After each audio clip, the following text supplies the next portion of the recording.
नमस्कार दर्शकों, news today के इस बुलेटिन में आपका स्वागत है, जहां हम चर्चा और विश्लेषण करते हैं आज की महत्वपूर्ण खबरों का। आज की मुख्य सुर्खियां इस प्रकार हैं। विश्व व्यापार संगठन यानी WTO के कुछ सदस्यों के लिए सेवा व्यापार हेतु बेहतर विनियामक पद्धति पर नए दायित्व लागू हुए। विज्ञान व प्रौद्योगिकी मंत्रालय के अनुसार भारत ने हीमोफीलिया ए के लिए जीन थेरेपी का पहला ह्यूमन क्लिनिकल परीक्षण आयोजित किया। भारतीय रिजर्व बैंक यानी RBI ने रेगुलेटरी सैंडबॉक्स यानी RS के लिए एक व्यापक फ्रेमवर्क जारी किया। संयुक्त राष्ट्र पर्यावरण सभा के छठे सत्र में ग्लोबल वेस्ट मैनेजमेंट आउटलुक यानी GWMO 2024 जारी किया गया। संयुक्त राष्ट्र ने केंद्रीय आपातकालीन प्रतिक्रिया कोष यानी CERF से $100 मिलियन का आवंटन किया। विश्व आर्थिक मंच यानी WEF के चौथी औद्योगिक क्रांति केंद्र यानी C4IR का हैदराबाद में उद्घाटन किया गया। चलिए अब खबरों की चर्चा विस्तार से करते हैं और सबसे पहले रुख करते हैं आज की पहली मुख्य खबर की ओर। विश्व व्यापार संगठन यानी WTO के कुछ सदस्यों के लिए सेवा व्यापार हेतु बेहतर विनियामक पद्धति पर नए दायित्व लागू हुए हैं। आपकी जानकारी के लिए बता दें कि WTO का 13वां मंत्री स्तरीय सम्मेलन अबू धाबी में आयोजित हुआ है। इस सम्मेलन में सेवाओं के घरेलू विनियमन पर नए दायित्वों की घोषणा की गई है। इन दायित्वों पर सेवाओं में व्यापार पर सामान्य समझौते यानी general agreement on trade in services GATS के तहत वार्ता की गई थी। GATS को उरुग्वे दौर की वार्ता के परिणाम स्वरूप 1995 में लागू किया गया था। यह सेवाओं के अंतर्राष्ट्रीय व्यापार के विनियमन से संबंधित है। यह कानूनी रूप से बाध्यकारी WTO संधि है। नए दायित्वों का लक्ष्य यह सुनिश्चित करना है कि पात्रता संबंधी आवश्यकताएं व प्रक्रियाएं, तकनीकी मानक और लाइसेंसी आवश्यकताओं सेवाओं के व्यापार के समक्ष अनावश्यक बाधाएं न बने। नए दायित्व WTO के केवल उन सदस्यों पर बाध्यकारी है जो उन्हें अपनी GATS अनुसूचियों में शामिल करते हैं। गौरतलब है कि भारत ने GATS का पक्षकार होने के बावजूद अभी तक नए दायित्वों को लागू करने के लिए प्रतिबद्धता नहीं जताई है। इसके साथ ही विकासशील अर्थव्यवस्थाओं को इन दायित्वों को लागू करने में कुछ छूट भी प्रदान की गई है, जैसे कि वे ऐसे क्षेत्रों में इसके कुछ विशेष प्रावधानों को लागू करने में 7 साल का समय ले सकती है, जहां उन्हें लागू करने में कठिनाइयों का सामना करना पड़ रहा है। नए दायित्वों का महत्व क्या है, अब ये जान लेते हैं। इससे सेवाओं के व्यापार की लागत कम हो जाएगी। इससे 127 बिलियन अमेरिकी डॉलर की कुल बचत हो सकती है। इसके साथ ही स्टार्टअप व्यवसाय से जुड़ी प्रक्रियाओं की लागत में कमी आएगी। इसके अलावा बड़े पैमाने पर वित्तीय समावेशन को प्रोत्साहन मिलेगा। साथ ही वैश्विक वैल्यू चेन से जुड़ने को भी बढ़ावा मिलेगा। अब बात करते हैं इससे भारत को होने वाले लाभ के बारे में।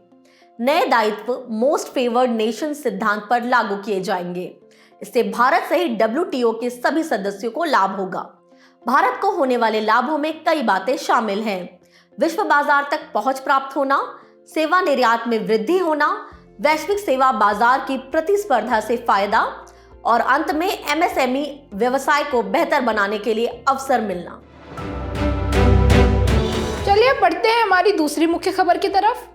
विज्ञान व प्रौद्योगिकी मंत्रालय के अनुसार भारत ने हीमोफीलिया ए यानी फैक्टर 8 डेफिशिएंसी के लिए जीन थेरेपी का पहला ह्यूमन क्लिनिकल परीक्षण आयोजित किया।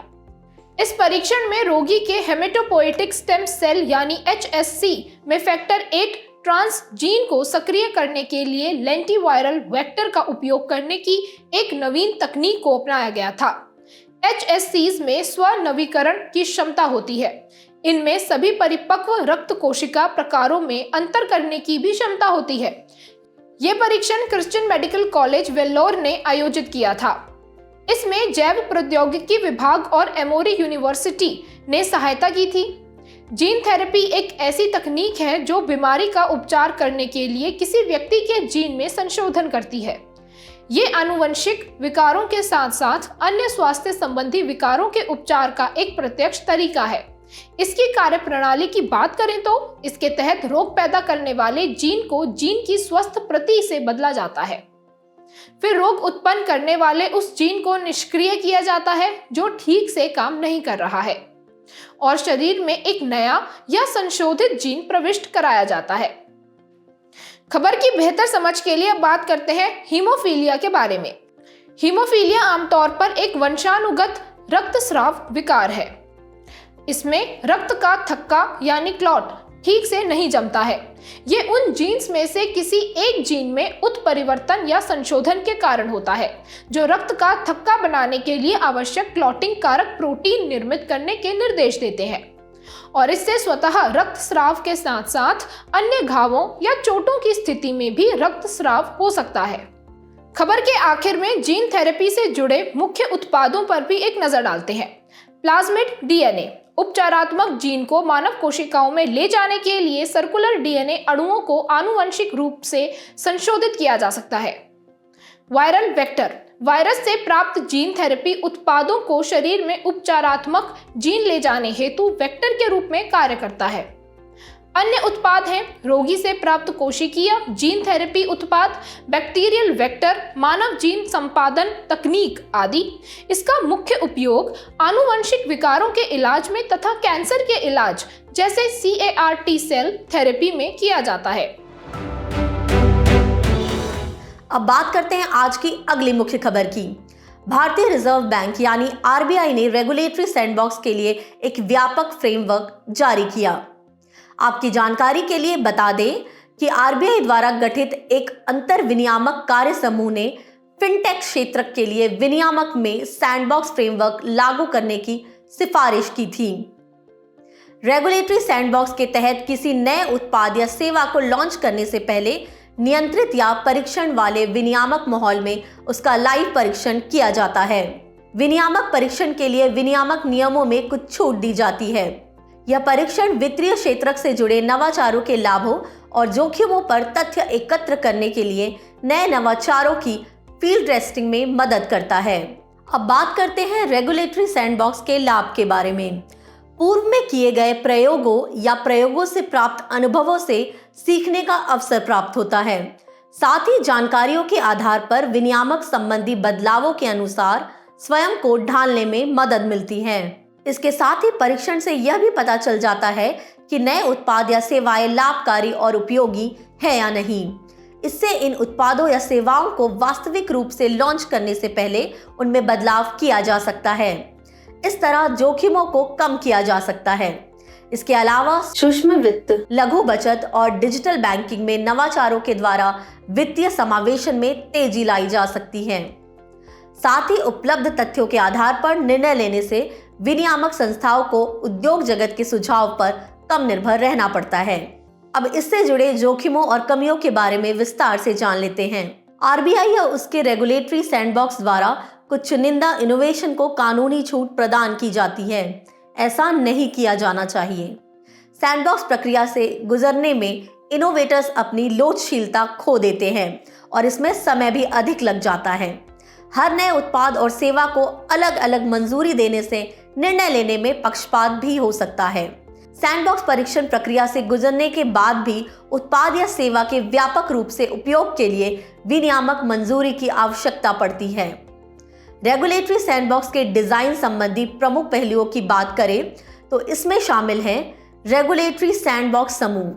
ये वित्तीय समावेशन, भुगतान व ऋण, डिजिटल KYC आदि पर ध्यान केंद्रित करने वाले अलग अलग विषय क्षेत्रक समूहों में वर्गीकृत होते हैं। विनियामक संबंधी छूट देना। RBI कुछ मामलों में छूट दे सकता है, जैसे तरलता की आवश्यकता, बोर्ड की संरचना, कानूनी प्रतिबंध या सीमाओं के मामले में। रेगुलेटरी सैंडबॉक्स के दायरे से बाहर के उत्पाद व सेवाएं जिनमें सांकेतिक नकारात्मक सूची में शामिल उत्पाद या सेवाएं शामिल हैं, जैसे credit registry, crypto currency, initial coin offering आदि। आपको बता दें कि इनिशियल कॉइन ऑफरिंग यानी ICO आमतौर पर क्रिप्टो करेंसी से संबंधित उत्पादों और सेवाओं के लिए धन जुटाने का एक लोकप्रिय तरीका है। चलिए बढ़ते हैं आज की चौथी मुख्य खबर की तरफ। संयुक्त राष्ट्र पर्यावरण सभा के छठे सत्र UNEA 6 में global waste management outlook GWMO 2024 जारी किया गया। इसे संयुक्त राष्ट्र पर्यावरण कार्यक्रम UNEP और international solid waste association ISWA ने संयुक्त रूप से जारी किया है। अब आउटलुक के मुख्य बिंदुओं पर एक नजर डालते हैं। नगर पालिका ठोस अपशिष्ट उत्पादन के 2023 के 2.3 बिलियन टन से बढ़कर 2050 तक 3.8 बिलियन टन होने का अनुमान है। अपशिष्ट प्रबंधन की वैश्विक प्रत्यक्ष लागत 2020 में 252 बिलियन अमेरिकी डॉलर अनुमानित थी। यदि शीघ्र कार्रवाई नहीं की गई तो ये लागत साल 2050 तक लगभग 2 गुनी हो जाएगी। अपशिष्ट प्रबंधन में बदलाव करने के समक्ष क्या क्या बाधाएं हैं, चलिए इस पर भी विस्तार से चर्चा करते हैं। अपशिष्ट प्रबंधन की प्रक्रिया कई स्तरों में विभाजित है और आपस में जुड़ी हुई भी है। एक अन्य जटिल समस्या मिश्रित सामाजिक व्यवहार या सामाजिक प्रथा और कई हितधारकों के शामिल होने से संबंधित है। अपशिष्ट प्रबंधन में डेटा को त्वरित रूप से और समय पर उपलब्ध कराने को गंभीरता से नहीं लिया जा रहा है। साथ ही जलवायु परिवर्तन के प्रभावों का कम आकलन करना और इससे निपटने के अवसरों का अधिक उपयोग नहीं करना अन्य समस्याएं हैं। अपशिष्ट प्रबंधन में सभी हितधारकों की भूमिका को मान्यता नहीं दी जाती है। जैसे कूड़ा बीनने वाली महिलाओं की महत्वपूर्ण भूमिका होती है, लेकिन जब अपशिष्ट प्रबंधन को संस्थागत यानी औपचारिक रूप दिया जाता है तब महिलाओं की जगह पुरुष ले लेते हैं। इससे अपशिष्ट प्रबंधन में महिलाओं की भूमिका को नकार दिया जाता है। यही नहीं, कूड़ा बीनने वालों या कबाड़ खरीदने वालों को भी अनौपचारिक क्षेत्र में कोई महत्वपूर्ण भूमिका नहीं दी जाती है। अपशिष्ट प्रबंधन के लिए या तो पर्याप्त कानून नहीं है या जो कानून है वे अधिक प्रभावी नहीं है। साथ ही उन्हें लागू करने के लिए आवश्यक उपाय भी नहीं किए जाते हैं। इस तरह ये कानून ठीक से लागू नहीं हो पाते। बाजार संबंधी वित्तीय और तकनीकी बाधाएं हमेशा बनी रहती हैं। इस संबंध में इस आउटलुक में कुछ सिफारिशें भी की गई हैं, जैसे कि अपशिष्ट प्रबंधन वैल्यू चेन को मजबूत करने के लिए डेटा और डिजिटलीकरण को अपनाने की आवश्यकता है। शून्य अपशिष्ट एवं चक्रीय अर्थव्यवस्था यानी सर्कुलर इकोनॉमी जैसी अन्य पहलें भी शुरू करनी चाहिए तथा उन्हें प्रोत्साहित किया जाना चाहिए। कम अपशिष्ट उत्पन्न करने को प्राथमिकता देने और ग्रीन वॉशिंग से बचने के लिए उत्पादन जिम्मेदारी शुल्क लगाने का प्रावधान किया जाना चाहिए। ग्रीन वॉशिंग के अंतर्गत कंपनियां अपनी अधिकांश गतिविधियों को पर्यावरण के अनुकूल दिखाने का प्रयास करती हैं, जबकि वास्तविकता इसके विपरीत होती है। कम अपशिष्ट उत्पन्न करने वाली पहलों में लोगों को शामिल करने के लिए व्यवहार विज्ञान यानी व्यवहार परिवर्तन की तकनीकों को अपनाया जाना चाहिए। खबर के अंत में अपशिष्ट एवं पृथ्वी पर असर करने वाले तिहरे संकट के बारे में जानकारी प्राप्त करते हैं। पहला संकट है जलवायु परिवर्तन। अपशिष्ट के परिवहन, प्रसंस्करण और निपटान से CO2 व अन्य ग्रीनहाउस गैसें एवं वायु जनित प्रदूषक उत्पन्न होते हैं। ये सभी जलवायु परिवर्तन में योगदान देते हैं। दूसरा संकट है जैव विविधता की हानि।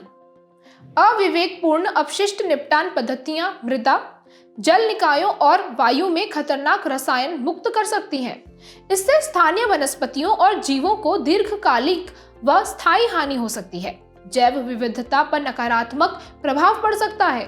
संपूर्ण पारिस्थितिकी तंत्र को नुकसान पहुंच सकता है और ये रसायन मानव खाद्य श्रृंखला में प्रवेश भी कर सकती हैं। और तीसरा संकट है प्रदूषण।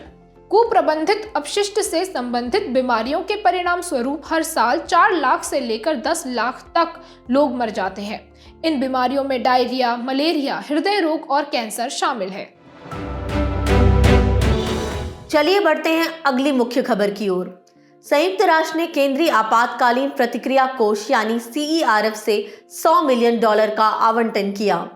आपको बता दें कि आवंटित निधि अफ्रीका, मध्य पूर्व और लैटिन अमेरिका के 7 देशों में अल्प वित्त पोषित सहायता कार्यों का समर्थन करेगी।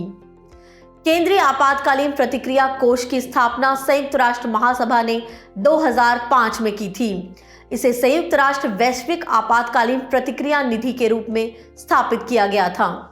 यह मानवतावादी कार्यकर्ताओं को सबसे सुभेद्य और मदद की आवश्यकता वाले लोगों तक जीवन रक्षक सहायता पहुंचाने में सक्षम बनाता है। इसके साथ ही आपातकालीन राहत समन्वयक संयुक्त राष्ट्र महासचिव की ओर से CERF का प्रबंधन करता है। यह अल्प वित्त पोषण द्वारा आपात स्थितियों के लिए वर्ष में 2 बार संसाधन या वित्त जारी करता है। इसके अलावा यह अल्प वित्त पोषित मानवीय आपात स्थितियों में अधिक जरूरी वित्त पोषण में कमी को दूर करने के लिए एक रणनीतिक साधन के रूप में भी कार्य करता है। आपकी जानकारी के लिए बता दें कि आपातकालीन स्थितियों में मदद वाली मानवीय परियोजनाओं के लिए आवश्यक फंड और उपलब्ध कराए गए फंड में अंतर बढ़ रहा है।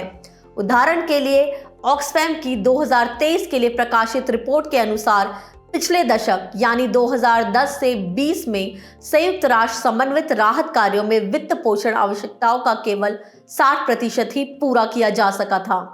अब बात करते हैं वित्त पोषण में कमी के लिए जिम्मेदार कारणों के बारे में। इनमें से पहला है वैश्विक संघर्षों में वृद्धि होना, उदाहरण के लिए सीरिया में चल रहा संघर्ष।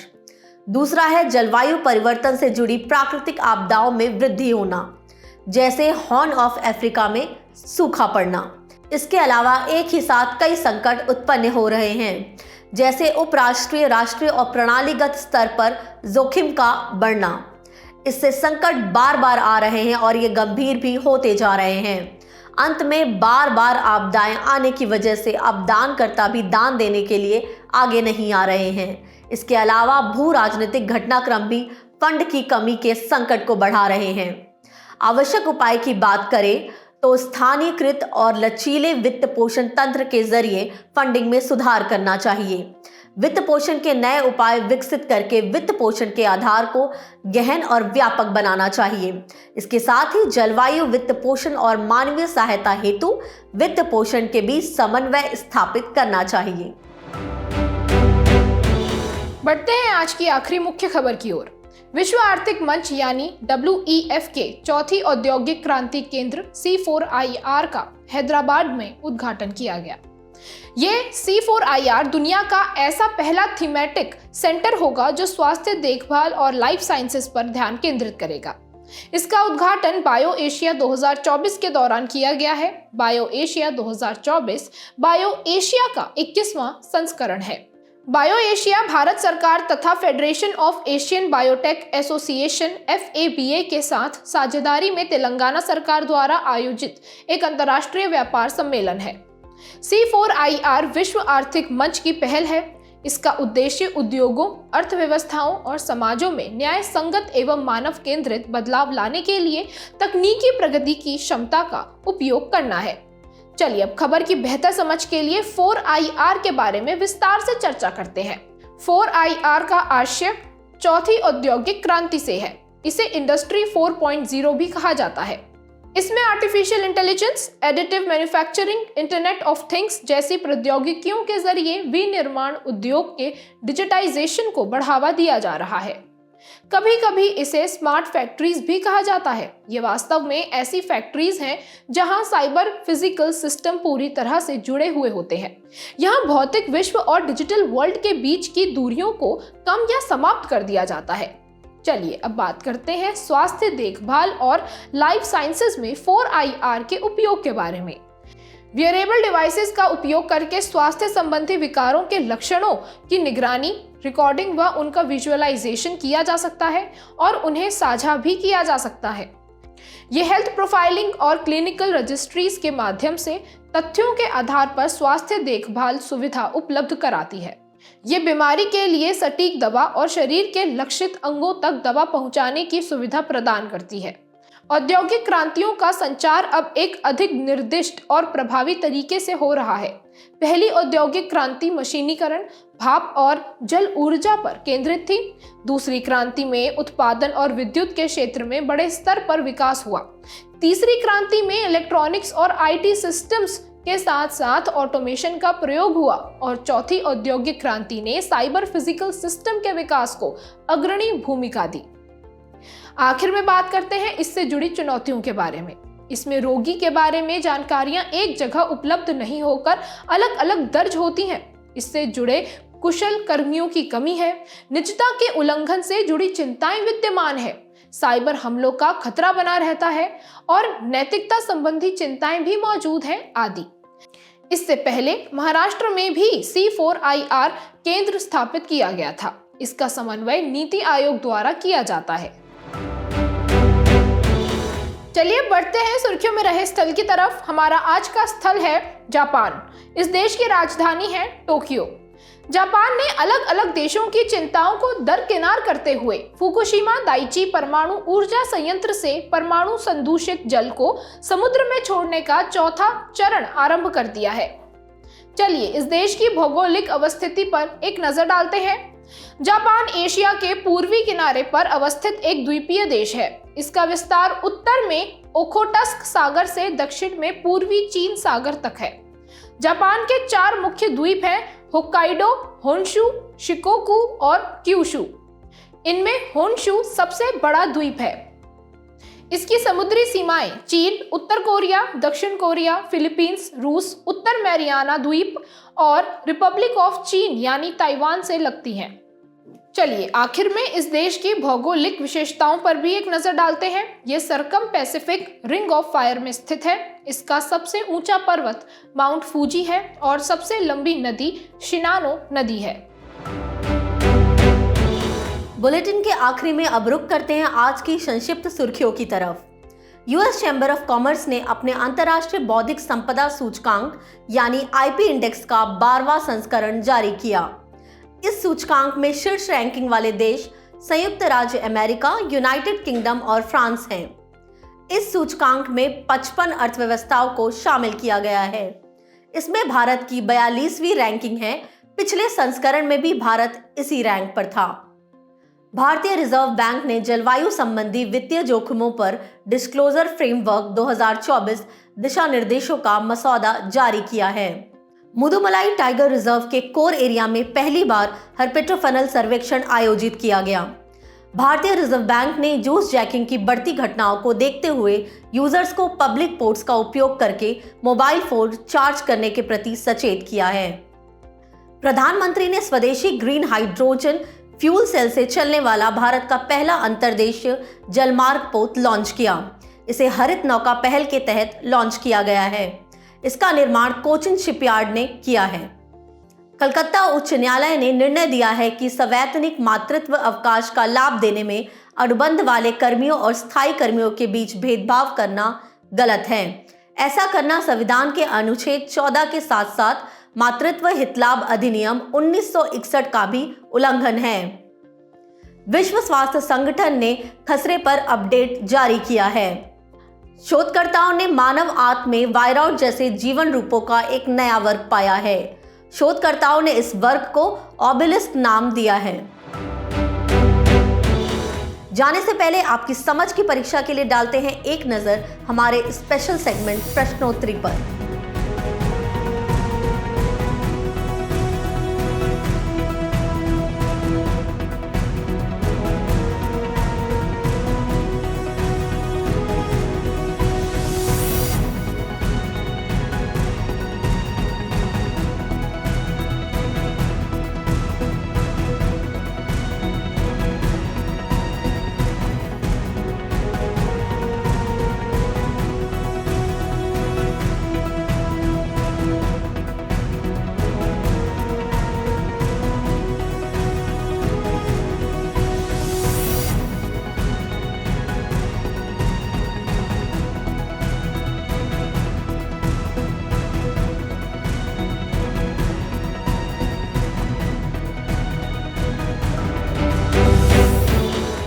हमसे जुड़ने के लिए आपका धन्यवाद। उम्मीद है न्यूज़ टुडे का यह बुलेटिन आपको पसंद आया होगा।